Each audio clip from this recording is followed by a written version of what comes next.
સુરત જિલ્લાના કન્યાસી ગામની હદમાં બાઇક પર સવાર 3 ઈસમોએ 2 મિત્રો પાસેથી મોબાઈલની લૂંટ ચલાવી હતી। દરમિયાન એક વ્યક્તિએ પ્રતિકાર કરતા તેને ચપ્પુના ઘા ઝીંકી દેવાયા હતા, જેમાં તેનું સારવાર દરમિયાન મોત નીપજ્યું હતું।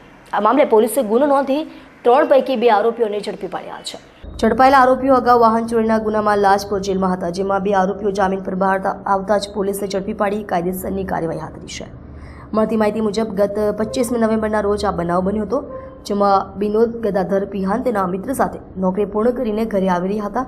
દરમિયાન કન્યાસી ગામ તરફ જવાના રોડ પર શિવ ઇન્ડસ્ટ્રીઝ 2ના ગેટ પાસેથી તેઓ પસાર થતા હતા, ત્યારે 2 બાઇક ઉપર 3 ઈસમો આવ્યા હતા અને 3 પૈકી એક ઈસમે ચપ્પુ બતાવીને જે પણ કંઈ હોય આપી દેવા જણાવ્યું હતું, જેમાં ગભરાઈને તેના મિત્રએ પોતાનો અંદાજિત 2500 રૂપિયાની કિંમતનો જૂનો ટચ સ્ક્રીન મોબાઈલ ફોન આપી દીધો હતો, પરંતુ વિનોદે પોતાનો મોબાઈલ ફોન ન આપીને પ્રતિકાર કરતા એક ઈસમે તેને પેટના ભાગે મારી દીધું હતું અને તેનો 2500 રૂપિયાની કિંમતનો મોબાઈલ ફોન લૂંટી લીધો હતો।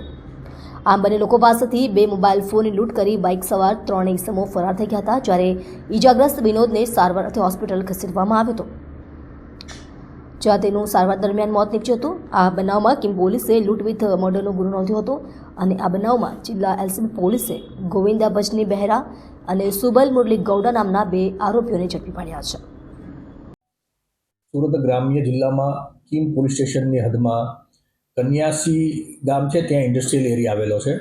આ કન્યાસી ઇન્ડસ્ટ્રીયલ એરિયામાં ગઈ તારીખ 25/11/24ના રાત્રિના સમયે લગભગ 8:30 વાગ્યાના અરસામાં 2 વ્યક્તિઓ પોતાના ફેક્ટરીમાંથી કામ કરીને પોતાના ઘર તરફ જઈ રહ્યા હતા। એ વખતે એક પિહાન નામના વ્યક્તિ કે જે ઓરિસ્સાના વતની છે, એ અને એમના મિત્રને 2 મોટરસાઇકલ ઉપર 3 અજાણ્યા ઈસમો આવેલા અને એ લોકોએ તાત્કાલિક નીચે ઉતરી અને ચપ્પુ બતાવીને મોબાઈલ ફોન લૂંટવાની કોશિશ કરેલી। એ પિહાને એ વ્યક્તિએ પોતે પ્રતિકાર કરેલો અને પોતાના કબજાનો મોબાઈલ ફોન નહીં આપતા એના પેટના ભાગે ચપ્પુ મારીને પિહાનનો મોબાઈલ ફોનની લૂંટ કરેલી અને એના મિત્રના મોબાઈલની ફોનની પણ લૂંટ કરેલી। આ બનાવ બાબતે કિમ પોલીસ સ્ટેશનમાં લૂંટનો ગુનો દાખલ થયેલો અને ગંભીર જે ઈજા કરવામાં આવી હતી એ બાબતનો ગુનો કિમ પોલીસ સ્ટેશનમાં દાખલ કરવામાં આવેલો।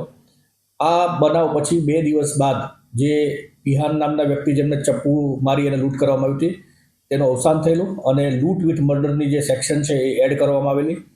આ બાબતે ગુનાની ગંભીરતાને ધ્યાનમાં લઈ પોલીસ અધિક્ષક શ્રી હિતેશ જોયસર સાહેબની સૂચનાથી એલસીબી, એસઓજી અને સ્થાનિક કિમ પોલીસ સ્ટેશન અને અન્ય પોલીસ સ્ટાફના માણસો આ ગુનાને શોધવા માટે ખૂબ ગંભીરતાથી પ્રયત્નો કરેલા। એલસીબીના પોલીસ ઇન્સ્પેક્ટર શ્રી ભટોળ અને પોલીસ સબ ઇન્સ્પેક્ટર શ્રી શકોરિયાએ રાત દિવસ મહેનત કરી ટેકનિકલ સર્વેલન્સ, મેન્યુઅલ સર્વેલન્સ, સીસીટીવીના એનાલિસિસ અને પોતાના ગુપ્ત બાતમીદારોને કામે લગાડી ઘણા બધા લોકોની પૂછપરછ કરી, ઘણા બધા સીસીટીવી કેમેરાઓને ખંગોળ્યા।